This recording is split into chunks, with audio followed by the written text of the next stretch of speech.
ದೆಹಲಿ ವರಿಷ್ಠರ ಮುಂದೆ ದೂರು ಹೇಳ್ತಾರಂತೆ.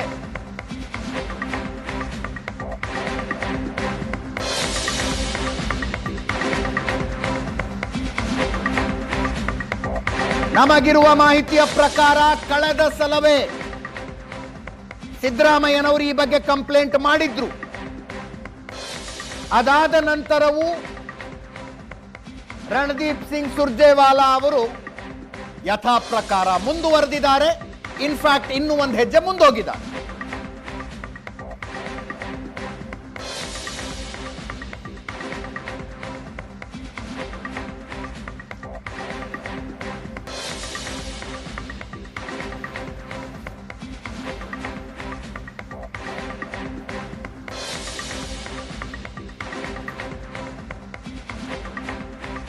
ಸುರ್ಜೇವಾಲಾ ಅವರು ವ್ಯಾಪ್ತಿ ಮೀರಿ ವರ್ತಿಸ್ತಾ ಇದ್ದಾರೆ. ಅವರನ್ನು ಕಂಟ್ರೋಲ್ ಮಾಡಿ, ಇಲ್ಲದಿದ್ರೆ ಪರಿಸ್ಥಿತಿ ಕೈ ಮೀರುತ್ತೆ ಅಂತ ಹೇಳ್ತಾರಂತೆ.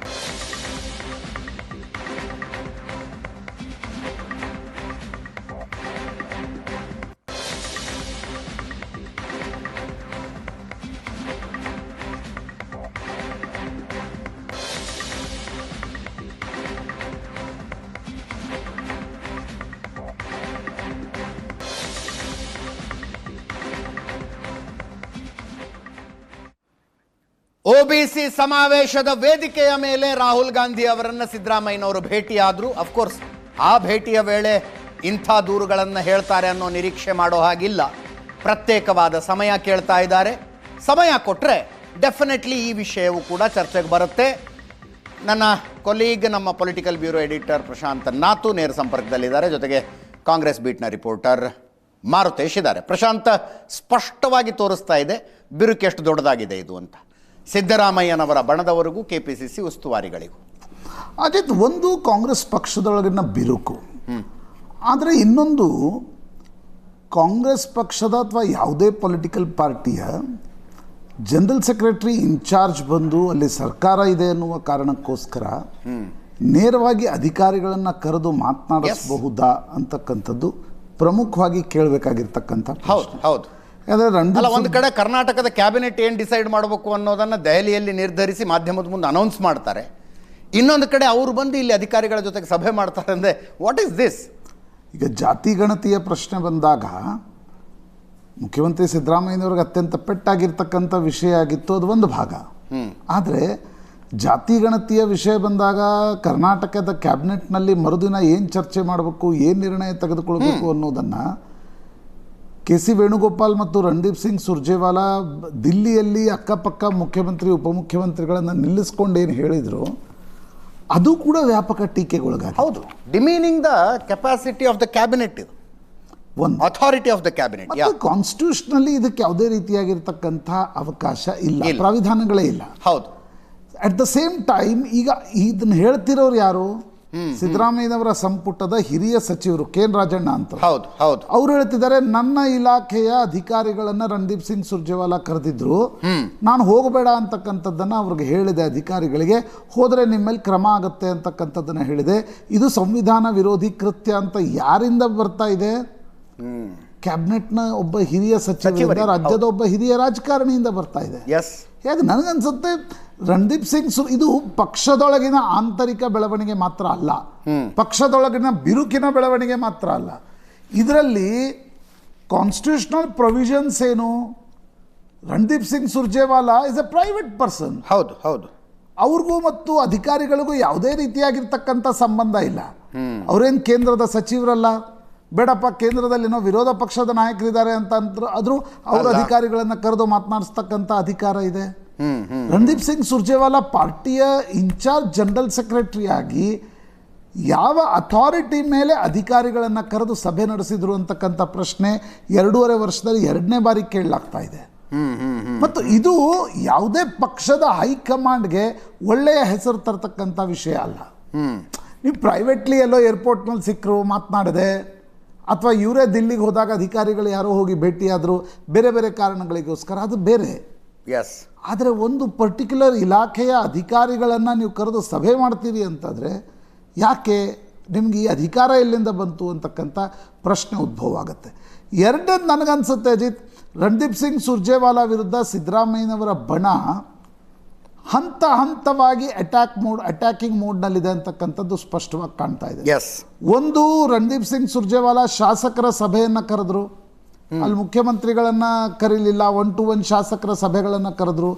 ಈಗ ಶಾಸಕರ ಸಭೆಗಳನ್ನು ಕರೆಯುವುದಕ್ಕೋಸ್ಕರ ರಾಜು ಕಾಗೆ, BR ಪಾಟೀಲ್ ಮತ್ತು ಬೇಳೂರು ಗೋಪಾಲಕೃಷ್ಣ ಇವರ ಒಂದು ಅಸಮಾಧಾನ ಸ್ಕ್ರಿಪ್ಟೆಡ್ ಇತ್ತ ಹೈಕಮಾಂಡ್ ಕಡೆಯಿಂದ? We don't know. ನೀವು ಟೈಮ್ ಲೈನನ್ನು ನೋಡ್ತಾ ಹೋಗಿ. ಏಕಾಏಕಿ ಅವರು ತಮ್ಮ ವಿರೋಧವನ್ನು ಸೂಚಿಸ್ತಾರೆ, ಜನರಲ್ ಸೆಕ್ರೆಟರಿ ಇನ್ಚಾರ್ಜ್ ಬರ್ತಾರೆ, ಇಲ್ಲ ನಾವು 1-to-1 ಸಭೆಗಳನ್ನು ನಡೆಸ್ತೀವಿ ಅಂತ ಹೇಳ್ತಾರೆ. ಅದು ಮುಖ್ಯಮಂತ್ರಿ ಸಿದ್ದರಾಮಯ್ಯನವ್ರನ್ನ ಕೆರಳಿಸ್ತು, ರಾಜಣ್ಣ ಅವ್ರನ್ನ ಕೆರಳಿಸ್ತು. HC ಮಾದೇವಪ್ಪ ಮತ್ತು ರಾಜಣ್ಣ ಸಭೆಗೆ ಹೋಗುವಂಥ ಗೊಡವೆಗೂ ಹೋಗಲಿಲ್ಲ. ಅಂದರೆ ದಿನದಿಂದ ದಿನಕ್ಕೆ ಈ ಬಣ ಮತ್ತು ಹೈಕಮಾಂಡ್ನ ಜನರಲ್ ಸೆಕ್ರೆಟರಿ ಇನ್ಚಾರ್ಜ್ ವಿರುದ್ಧದ ಅಸಮಾಧಾನ ಏನಿದೆ ಅದು ಬಹಿರಂಗಗೊಳ್ತಾ ಇದೆ. ಅದರ್ವೈಸ್ ಯಾಕೆ KN ರಾಜಣ್ಣ ಬಂದು ಹೊರಗಡೆ ಹೇಳ್ತಾ ಇದ್ರು, ಯಾಕೆ ಮಾತಾಡ್ತಿದ್ರು ಅಂತ ಅಸಮಾಧಾನ ಅಷ್ಟೇ ಇದ್ದಿದ್ರು ಒಳಗೆ. ಹೀಗಾಗಿ ಇದೊಂದು ನಿಶ್ಚಿತವಾಗಿ ಒಂದು ಕ್ಯೂರಿಯಸ್ ಕೇಸ್ ಇದೆ. ಜನರಲ್ ಸೆಕ್ರೆಟರಿ ಇನ್ಚಾರ್ಜ್ ಇಲ್ಲಿ ರಾಜ್ಯ ಅಧ್ಯಕ್ಷರನ್ನ ಮಾಡಬೇಕು ಅಂತ ಸಿದ್ದರಾಮಯ್ಯ ಹೇಳ್ತಾರೆ, ಸಿದ್ದರಾಮಯ್ಯನವರ ಬಣ ಹೇಳುತ್ತೆ, ಹೈಕಮಾಂಡ್ ಹೇಳುತ್ತೆ ಇಲ್ಲ ರಾಜ್ಯಾಧ್ಯಕ್ಷ ಈಗ ಬದಲಿ ಮಾಡಲಿಕ್ಕಾಗಲ್ಲ ಅಂತ. ಅದಾದಮೇಲೆ ಜನರಲ್ ಸೆಕ್ರೆಟರಿ ಇನ್ಚಾರ್ಜ್ ಬರ್ತಾರೆ. ಈಗ ಜನರಲ್ ಸೆಕ್ರೆಟರಿ ಇನ್ಚಾರ್ಜ್ ವಿರುದ್ಧ ಹಿರಿಯ ಕ್ಯಾಬಿನೆಟ್ ಸಚಿವರೊಬ್ಬರು ಸಂವಿಧಾನ ಬಾಹಿರ ಕೃತ್ಯ ಅಂತಾರೆ. ಸಂವಿಧಾನ ಬಾಹಿರ ಕೃತ್ಯ ಅಂತ ಬಹಿರಂಗವಾಗಿ ಹೇಳಿಕೆ ಕೊಟ್ಟಿದ್ದಾರೆ ರಾಜಣ್ಣ. ನನಗನ್ಸುತ್ತೆ ರಣದೀಪ್ ಸಿಂಗ್ ಸುರ್ಜೇವಾಲಾ ಲೊಟ್ಟು ಆನ್ಸರ್ ಅಂತ. ಎಸ್, ನಮ್ಮ ಜೊತೆಗೆ ಮಾರುತೇಶ್ ನೇರ ಸಂಪರ್ಕದಲ್ಲಿದ್ದಾರೆ. ಮಾರುತೇಶ್, ಕ್ಲಿಯರ್ ಕಟ್ ಡಿವಿಷನ್ ತೋರಿಸ್ತಾ ಇದೆ ಅಲ್ವಾ ಇದು?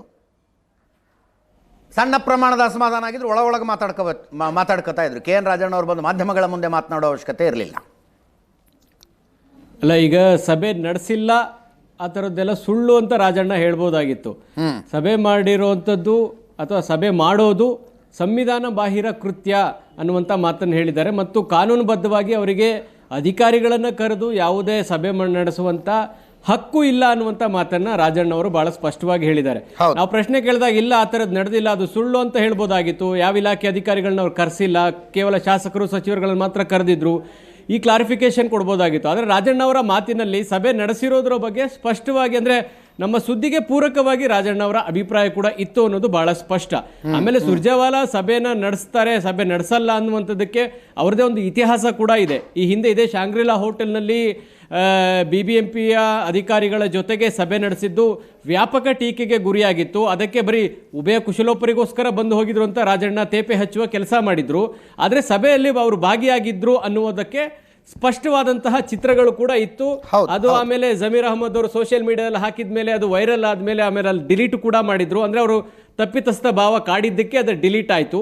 ಅಂದರೆ ಉಭಯ ಕುಶಲೋಪರಿ ಮಾಡಿದಿದ್ರೆ ಸುರ್ಜೇವಾಲಾ ಅಲ್ಲೇ ಕುಳಿತುಕೊಳ್ಬೇಕಾಗಿರಲಿಲ್ಲ, ಬಂದು ವಿಶ್ ಮಾಡಿ ಹೋಗ್ಬೋದಾಗಿತ್ತು. ಆದರೆ ಸಭೆಯಲ್ಲಿ ಭಾಗಿಯಾಗಿದ್ರು ಅನ್ನೋದಕ್ಕೆ ಪೂರಕವಾದಂಥ ಬೆಳವಣಿಗೆ ಇತ್ತು. ಅದರ ಮುಂದುವರಿದ ಭಾಗ ಇದು. ಖಾಸಗಿ ಹೋಟೆಲ್ನಲ್ಲಿ ಅಧಿಕಾರಿಗಳನ್ನು ಕರೆಸ್ಕೊಂಡು ಮಾತುಕತೆ ನಡೆಸಿದ್ದಾರೆ ಅನ್ನುವಂಥದ್ದು. ಈಗ ರಾಜಣ್ಣ ಇಲಾಖೆಯ ಅಧಿಕಾರಿಗಳನ್ನು ಕರೆಸಿದ್ದಕ್ಕೆ ರಾಜಣ್ಣ ಅವರಿಗೆ ಈ ಪರಿಯಾದಂಥ ಕೋಪ ಬಂದಿದೆ. ಅವರಿಗೆ ಕರಿತಿದ್ದ ಹಾಗೆ ರಾಜಣ್ಣ ಅವರಿಗೆ ಯಾವುದಕ್ಕೂ ಇದು ಮಾಹಿತಿ ಇರಬೇಕು ಸಚಿವರಿಗೆ ಅನ್ನೋ ಕಾರಣಕ್ಕಾಗಿಯೋ ಏನೋ ಅಧಿಕಾರಿಗಳಿಗೂ ಅವರು ತಿಳಿಸುವಂಥ ಪ್ರಯತ್ನವನ್ನು ಮಾಡಿದ್ದಾರೆ. ಆಗ ರಾಜಣ್ಣ ಅವರು ಸಿಟ್ಟಿಗೆದ್ದು ಯಾವುದೇ ಕಾರಣಕ್ಕೂ ನೀವು ಈ ಸಭೆಗಳಿಗೆ ಸಹಕಾರ ಇಲಾಖೆ ಅಧಿಕಾರಿಗಳು ಅಲ್ಲಿಗೆ ಹೋಗದಂತೆ ಸಹಕಾರ ಸಚಿವರು ತಡೆದರು. ಬೇರೆ ಯಾವ ಇಲಾಖೆ ಅಧಿಕಾರಿಗಳು ಹೋಗಿದ್ರು ಅಂತ ಏನಾದರೂ ಇನ್ಫಾರ್ಮೇಶನ್ ಇದೆಯಾ? ಹೋಗಿದ್ರಿ ಏನ್ ಮಾತಾಡಿದ್ರಂತಲ್ಲಿ? ಅಲ್ಲ, ಯಾವ ಅಧಿಕಾರಿಗಳು ಮತ್ತು ಯಾವ ಇಲಾಖೆಯ ಅಧಿಕಾರಿಗಳು ಹೋಗಿ ಭೇಟಿಯಾದ್ರು ಅನ್ನೋದ್ರ ಬಗ್ಗೆ ಒಂದು ಕ್ಲಾರಿಟಿ ಇನ್ನೂ ಕೂಡ ಸಿಗ್ತಾ ಇಲ್ಲ. ಇನ್ನೊಂದು ಆರೋಪ ಏನು ಅಂದ್ರೆ, ಈ ಹಿಂದೆ ಸಿದ್ದರಾಮಯ್ಯನವರು ಹೈಕಮಾಂಡ್ಗೆ ಹೋದಂತ ಹೈಕಮಾಂಡ್ ನಾಯಕರ ಭೇಟಿಯಾದಂತ ಸಂದರ್ಭದಲ್ಲಿ ಅವರ ಗಮನಕ್ಕೆ ತಂದಿರುವಂತಹ ವಿಚಾರ ಏನು ಅಂದ್ರೆ, ಹರಿಯಾಣ ಕೇಡರ್ನ IAS ಅಧಿಕಾರಿಗಳನ್ನ ಮತ್ತು ಬೇರೆ ಬೇರೆ ಇಲಾಖೆಗಳಲ್ಲಿ ಆಯಕಟ್ಟಿನ ಹುದ್ದೆಗಳಿಗೆ ಸುರ್ಜೇವಾಲಾ ಅವರೇ ಪ್ರಪೋಸಲ್ ಕೊಡ್ತಾರೆ, ಟ್ರಾನ್ಸ್ಫರ್ ಮಾಡಿಸ್ತಾರೆ. ಆಯಕಟ್ಟಿನ ಹುದ್ದೆಗಳಿಗೆ ಹರಿಯಾಣ ಕೇಡರ್ ಅಧಿಕಾರಿಗಳನ್ನ ಬಳಸಿಕೊಂಡು ಆಡಳಿತದಲ್ಲಿ ಹಸ್ತಕ್ಷೇಪ ನಡೀತಾ ಇದೆ. ಆ ಹಸ್ತಕ್ಷೇಪದ ಸ್ವರೂಪ ಏನು ಅನ್ನುವಂಥದ್ದನ್ನ ನಾವಿಲ್ಲಿ ಹೇಳಲಿಕ್ಕೆ ಸಾಧ್ಯ ಇಲ್ಲ. ಸೊ ಹಾಗಾಗಿ ಆ ಥರದ ಒಂದು ಪ್ರಯತ್ನ ಮಾಡ್ತಾ ಇರೋದು ಇದು ಸರಿಯಾದಂಥ ಕ್ರಮ ಅಲ್ಲ. ಅವರನ್ನ ಬುದ್ಧಿ ಹೇಳ್ತಿರೋ ಅಥವಾ ವಾಪಸ್ ಕರೆಸ್ಕೊಳ್ತಿರೋ ಅನ್ನುವಂಥದ್ದನ್ನ ಸುರ್ಜೇವಾಲಾ ವಿರುದ್ಧ ಹೈಕಮಾಂಡ್ಗೆ ಮುಖ್ಯಮಂತ್ರಿಗಳು ತಿಳಿಸಿದ್ರು. ಅದು ಹಿಂದೆ ನಡೆದಂಥ ಬೆಳವಣಿಗೆ.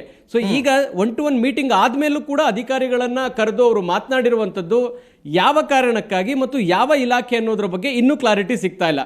ಆದರೆ ಒಂದಂತೂ ಸ್ಪಷ್ಟ, ಈ ಆಡಳಿತದಲ್ಲಿ ಸುರ್ಜೇವಾಲಾ ಹಸ್ತಕ್ಷೇಪ ಆಗ್ತಾ ಇದೆ, ಒಂದು ಕಡೆ ಸರ್ಕಾರದಲ್ಲೂ ಇನ್ನೊಂದು ಕಡೆ KPCCಯಲ್ಲೂ ಕೂಡ.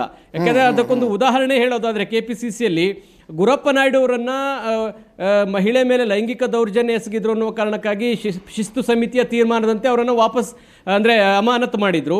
ಅಮಾನತನ್ನು ವಾಪಸ್ ತೆಗೆದುಕೊಳ್ಳೋದಕ್ಕೆ KPCC ರೆಡಿ ಇರಲಿಲ್ಲ.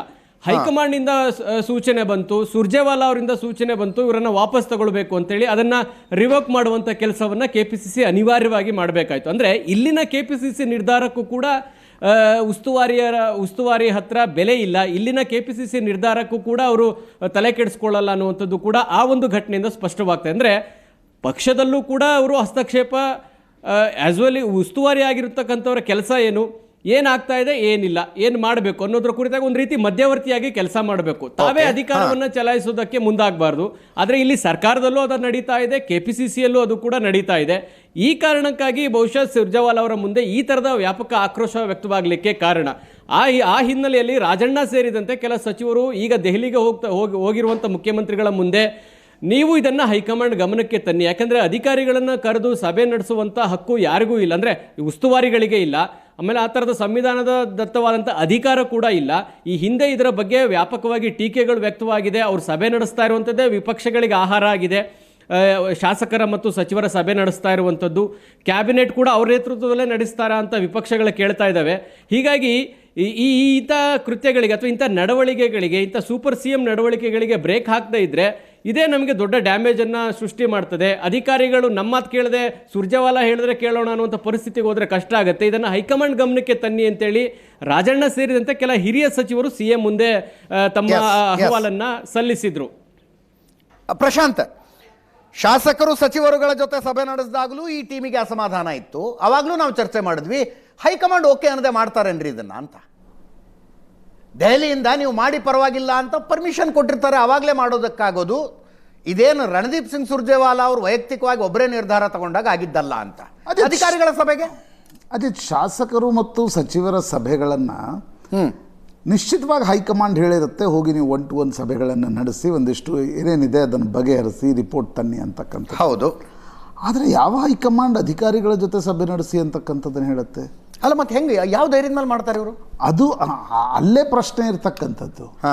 ಯಾವ ಪಾರ್ಟಿಯ ಹೈಕಮಾಂಡ್ ಕೂಡ ಇಲ್ಲ ನೀವು ಅಧಿಕಾರಿಗಳ ಜೊತೆ ಸಭೆ ನಡೆಸಿ, ನೀವು ಚೀಫ್ ಸೆಕ್ರೆಟರಿ ಅಥವಾ ಸೆಕ್ರೆಟರಿಗಳನ್ನ ಕರೆಸಿ ಸಭೆ ನಡೆಸಿ ಅಂತಕ್ಕಂಥದ್ದನ್ನು ಯಾವ ಹೈಕಮಾಂಡ್, ಯಾವ ಪೊಲಿಟಿಕಲ್ ಪಾರ್ಟಿ ಕೂಡ ಹೇಳಲ್ಲ. ಇದು ಎಕ್ಸ್ಟ್ರಾ ಕಾನ್ಸ್ಟಿಟ್ಯೂಷನಲ್ ಅಥಾರಿಟಿಯಾಗಿ ನಾನು ಪವರ್ಫುಲ್ ಇದ್ದೀನಿ ಅಂತಕ್ಕಂಥದ್ದನ್ನು ತೋರಿಸುವ ಭಾಗ ಅಂತ ನನಗನ್ಸುತ್ತೆ. ಈಗ ಅನೇಕ ಬಾರಿ ಇರಲ್ವಾ, ಮುಖ್ಯಮಂತ್ರಿಗಳೇನು ಹೇಳಿರ್ತಾರೆ, ಮಗನಿಗೆ ಹೋಗಿ ನೀವು ನೋಡ್ಕೊಂಬ ಅಂದರೆ ಮಾಡ್ಕೊಂಬಂದ್ರು ಅಂತ, ಯಾವುದೇ ಒಂದು ಇಲ್ಲ ಇದು ನೀವು ಹೋಗಿ ಅಧಿಕಾರಿಗಳ ಜೊತೆ ಸಭೆ ನಡೆಸಿ ಅಂತ ಹೇಳಿರಲ್ಲ. ಆದರೆ ಫ್ಯಾಮಿಲಿಗೊಂದಿರುತ್ತೆ, ನಾನು ಅಧಿಕಾರಿಗಳ ಜೊತೆ ಕೂಡ ಸಭೆ ನಡೆಸಬಲ್ಲೆ, ಎಲ್ರಿಗೂ ನಾನು ಪವರ್ಫುಲ್ ಇದ್ದೀನಿ ಅಂತಕ್ಕಂಥದ್ದನ್ನು ತೋರಿಸುವ ಭಾಗ. ನನಗನ್ಸುತ್ತೆ ಸುರ್ಜೇವಾಲಾ ಕೂಡ ಅನ್ನೆಸೆಸರಿ ಟ್ರಾನ್ಸ್ಗ್ರೆಷನ್ ಆಫ್ ಪವರ್ ಅನ್ನು ತಮ್ಮ ಒಂದು ಅಧಿಕಾರದ ವ್ಯಾಪ್ತಿಯ ಉಲ್ಲಂಘನೆಯನ್ನು ಅನವಶ್ಯಕವಾಗಿ ಮಾಡ್ತಾ ಇದ್ದಾರೆ ಅಂತ ಅನಿಸುತ್ತೆ. ಹಿಂದೆ ನೋಡಿ 60, 70, 80ರ ದಶಕದಲ್ಲಿ it was a norm. Ajit, Congress ಒಂದೇ ಪಾರ್ಟಿ ಇತ್ತು. ಕಾಂಗ್ರೆಸ್ನ ಜನರಲ್ ಸೆಕ್ರೆಟರಿ ಇನ್ಚಾರ್ಜ್ ಅಂದರೆ ಕರ್ನಾಟಕದಲ್ಲಿ ಥರ ನಡಗೋರು ಎಲ್ಲ ರಾಜ್ಯದಲ್ಲೂ ಕೂಡ. ಕಾಂಗ್ರೆಸ್ ಆಗ ಅಷ್ಟು ಪವರ್ಫುಲ್ ಇತ್ತು. ನನಗನ್ಸುತ್ತೆ ಇಷ್ಟು ನಾವು ಮಾಧ್ಯಮಗಳು ಇಷ್ಟು ಚರ್ಚೆಗಳನ್ನು ಮಾಡ್ತಾ ಇದ್ವಾ ಅಂತಕ್ಕಂಥದ್ದು ಒಂದು ಭಾಗ. ಫೋಟೋಗಳು ಸಿಗ್ತಾ ಇರಲಿಲ್ಲ, ವಿಡಿಯೋಗಳು ಸಿಗ್ತಾ ಇರಲಿಲ್ಲ. ಆದರೆ ಇವತ್ತು ಹಾಗಲ್ಲ. ಇವತ್ತು ಎಲ್ಲ ಕಡೆ ಯೂಟ್ಯೂಬ್ ಚಾನಲ್ಗಳಿವೆ, 24/7 ಮಾಧ್ಯಮ ಸಂಸ್ಥೆಗಳಿವೆ, ಪ್ರತಿಯೊಂದನ್ನು ಗಮನಿಸಲಾಗತ್ತೆ. ಅಂಥ ಸಂದರ್ಭದಲ್ಲಿ ನನಗನ್ಸುತ್ತೆ ಯಾವುದೇ ಜನರಲ್ ಸೆಕ್ರೆಟರಿ ಇನ್ಚಾರ್ಜ್ಗೆ ನನಗೆ ದಿಲ್ಲಿಯಿಂದ ನಿಮಗೆ ನಿರ್ದೇಶನವನ್ನು ಕೊಟ್ಟು ನೀವು ಹೋಗೋ ಅಧಿಕಾರಿಗಳಿಗೂ ಸಭೆ ನಡೆಸಿ ಸೂಪರ್ CM ರೀತಿ, ಸೂಪರ್ KPCC ಪ್ರೆಸಿಡೆಂಟ್ ರೀತಿ ವರ್ತಿಸಿ ಅಂತ ಹೇಳಿರಲ್ಲ. ಆದರೆ I don't know, Randeep Surjewala 2023ರ ಚುನಾವಣೆಯ ಸಂದರ್ಭದಲ್ಲಿ ತುಂಬ ಅಂದರೆ ವ್ಯವಸ್ಥಿತವಾಗಿ ಕೆಲಸ ಮಾಡುವ ಜನರಲ್ ಸೆಕ್ರೆಟರಿ ಇನ್ಚಾರ್ಜ್ ಅನ್ನುವ ರೀತಿಯಲ್ಲಿದ್ದರು. ಹೌದು. ಆದರೆ ಕಳೆದ 1 ತಿಂಗಳ ಬೆಳವಣಿಗೆಗಳನ್ನು ಪಾರ್ಟಿ ಆಂತರಿಕವಾಗಿ ಬಿಟ್ಬಿಡಿ, ಶಾಸಕರ ಜೊತೆ ಸಭೆ ಸಿದ್ದರಾಮಯ್ಯನವರು ರಿಪೋರ್ಟ್ ಮಾಡಬಹುದು ಅಷ್ಟೇ, ಅದು ಅವರ ಪಾರ್ಟಿಯ ಒಂದು ಬೆಳವಣಿಗೆ. ಆದರೆ ಜನರಲ್ ಸೆಕ್ರೆಟರಿಯವರಿಗೆ ಇಲ್ಲಿನ ಯಾವುದೇ ರಾಜ್ಯದ ಅಧಿಕಾರಿಗಳ ಜೊತೆ ಮಂತ್ರಿಗಳು ಇಲ್ಲದೆ ಸಭೆ ನಡೆಸ್ತಕ್ಕಂಥ ಅಧಿಕಾರ ಯಾವ ಕಾರಣಕ್ಕೂ ಇಲ್ಲ. ಅದನ್ನೇನು ರಾಜಣ್ಣ ಅವರೇ ಹೇಳಬೇಕಾಗಿಲ್ಲ. ಬಟ್ ರಾಜಣ್ಣ ಅವರು ಹೇಳಿರೋದ್ರಿಂದ ಕಾಂಗ್ರೆಸ್ನಲ್ಲಿನ ಬೆಳವಣಿಗೆಗಳು ಯಾವ ಶೇಪನ್ನು ಪಡೆದುಕೊಳ್ತಾ ಇವೆ, ಯಾವ ಸ್ವರೂಪವನ್ನು ಪಡೆದುಕೊಳ್ತಾ ಇವೆ ಅಂತಕ್ಕಂಥದ್ದು ಭಾಳ ಸ್ಪಷ್ಟವಾಗಿ ಕಾಣ್ತಾ ಇದೆ.